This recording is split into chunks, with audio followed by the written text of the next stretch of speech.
Donc, ce soir, on a une invité spéciale qui va être arrivée un peu plus tard, qui va faire le maître de cérémonie, la maître de cérémonie. Et moi, je dois présenter ça, donc je vous dis un peu le menu. Donc, la première conférencière ce soir, Mme Hélène Brunet, du groupe Fascinovex, va parler de cheminement et l'effet wow.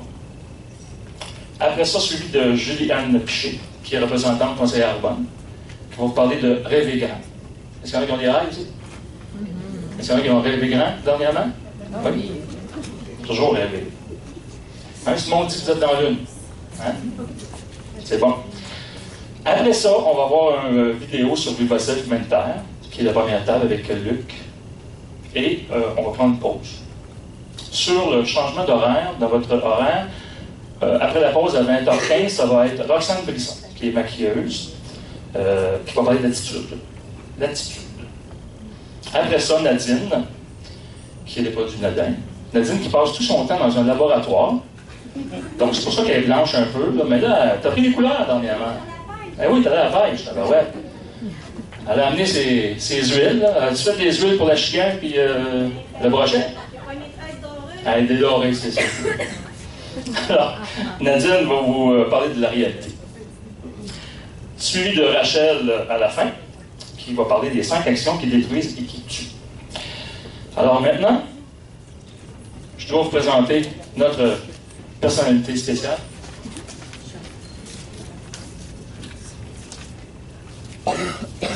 Son nom. Est-ce que vous saviez qu'on avait une invitée très spéciale ce soir? Non. Non, parce que c'est un secret. Donc, quand même, vous auriez lu le livre Le Secret, vous ne l'aurez pas su. C'est une dame qui se garde en forme. Mais les formes, on ne sait pas quelle sorte de forme qu'elle va se garder en forme. Elle a tout fait dernièrement un stage d'animation avec les plus grands conférenciers américains. Think Big, hein, comme on dit. Et elle promet de vous brasser la cage ce soir, mesdames et messieurs. Son nom, Georgette Belle Avance. Belle Trévision Avance. Donc, Georgette Belle Avance, je vous demande de passer la porte et venez nous présenter nos conférencières.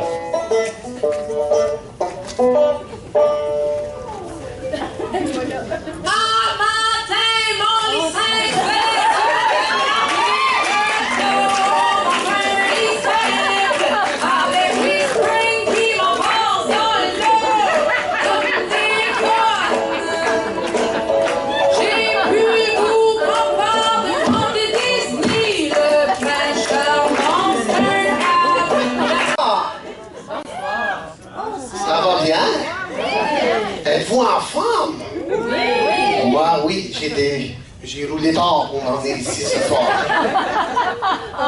C'est deux avec des grands cheveux comme ça dans la vitre de char quand je descendais.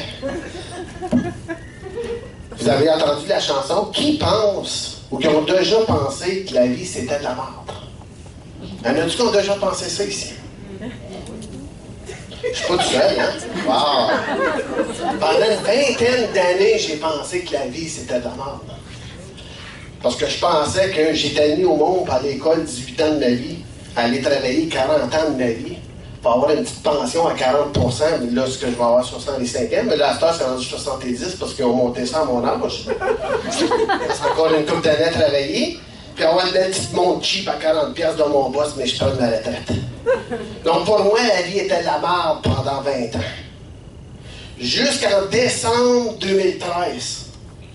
Là, juste un an, écoute-moi. Il y a quelque chose qui est rentré dans ma vie. Puis j'ai su que la vie n'était pas de la merde. En dans 2 ans, là, juste pour vous dire un aperçu, là, en dans 2 ans, je pense que j'ai réalisé presque tous mes rêves de 40 ans en 1 an. Quand j'étais jeune âge, j'ai toujours voulu être un maître de cérémonie, un conférencier. Par contre, j'avais une difficulté au niveau du langage quand j'étais plus jeune. Donc, mes professeurs d'école me disaient tout le temps, « Georgette, tu rêves en couleur, tu ne seras jamais une conférencière, tu ne seras jamais une comédienne. » Je les ai crus. Donc, à l'âge de 18 ans, j'ai pris mes rêves, je les ai mis dans une boîte, puis je les ai serrés en dessous de mon lit. Si on revient en juillet 2013, j'étais avec un groupe d'amis à la maison. Donc, Sam, je ne sais pas où est-ce Sam. Sam, il était chez moi. Hein, t'en souviens, Sam? J'ai été dans le marketing de réseau pendant 21 ans. Et puis, on était dans une compagnie de café. Et puis, je disais à mon équipe, on était 7-8 personnes à la maison, des amis, je leur disais, un jour, je vais être au Centre Bell, puis je vais faire une présentation devant 35 000 personnes. Mais ce ne sera pas n'importe qui va être là. Ça va être des gens de mon équipe qui vont être là. Entre-temps, le téléphone cellulaire sonne. Que je réponds au téléphone. Il y a un énervé qui répond au téléphone, qui s'appelle Patrick. Il dit, Ghislain, il dit, je viens d'avoir ton nom, j'ai besoin de toi. Il dit, moi et puis toi, on remplit Centre Bell en 2015. C'est pas Georgette? Georgette. J'ai dit, voyons, t'es qui, toi? Là, je regarde ma gang dans la salle, j'ai dit, qui l'a texté? Là? Parce que c'est exactement ça que je venais de dire. Il dit, non, il dit, viens te rencontrer à Montréal, il dit, samedi matin, il dit, il faut qu'on jase, parce que moi, je descends à Montréal, c'est une balle, je vais rencontrer Patrick. Puis Patrick, mais on a jasé une couple d'heures, parce que moi, j'ai une grande gueule, hein.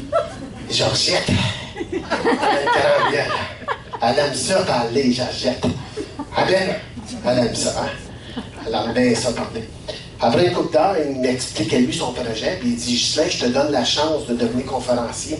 Il dit, tu vas à Montréal, mercredi soir, donc une couple de jours plus tard, il dit, tu montes sur scène.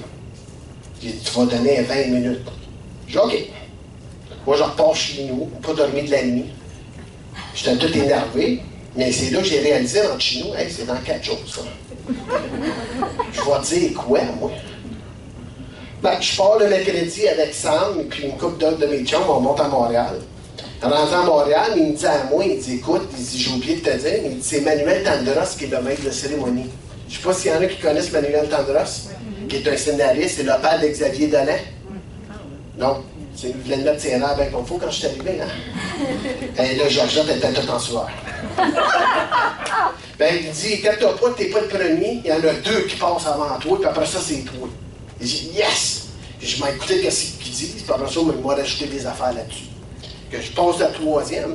Mais le plus extraordinaire là-dedans, après avoir donné ma conférence, c'est que les gens se sont tous élevés puis ont tapé des mains.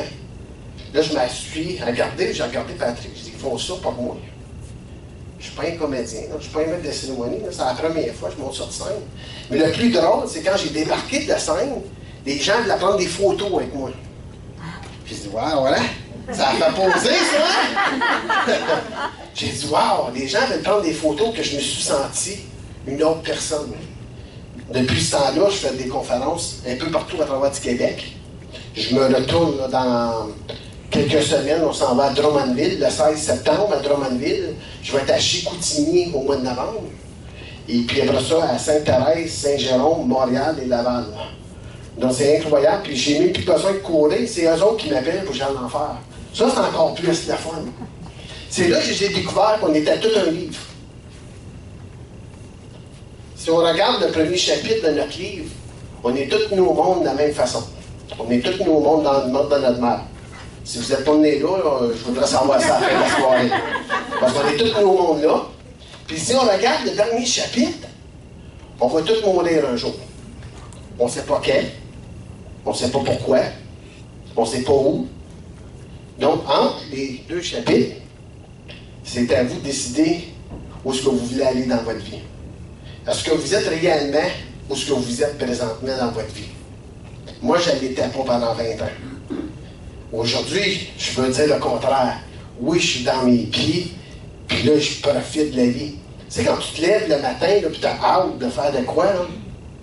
Tu sais, tu n'as plus besoin du cadran, là. C'est rendu le fun.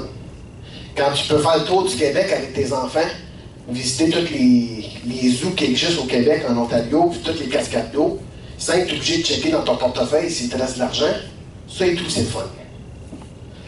Au mois de décembre, j'ai été voir une conférence ici à Gatineau, puis dans cette conférence-là, j'ai compris, moi, j'étais une personne qui faisait des budgets. Mais pendant 20 ans que je faisais des budgets, c'était drôle, j'étais tout à cassé. Puis dans cette conférence-là, il m'a dit, Ghislain, c'est normal que tu es tout le temps cassé. J'ai dit, pourquoi? Il dit, parce que là, tu te fais un budget, puis tu cours après ton argent. Donc, tu ne profites pas de la vie. Tu essaies juste de te casser la tête, de payer tes billes. Bon, c'est ça, logique. J'ai arrivé chez nous, j'ai pris mon budget, je l'ai mis dans les poubelles. Depuis ce temps-là, j'ai jamais manqué d'argent. Mais j'ai encore le même salaire. J'ai jamais compris pourquoi. Pourquoi? Mais c'est simple, c'est que j'ai arrêté de penser des solutions, comment essayer de faire de l'argent au lieu de profiter de la vie.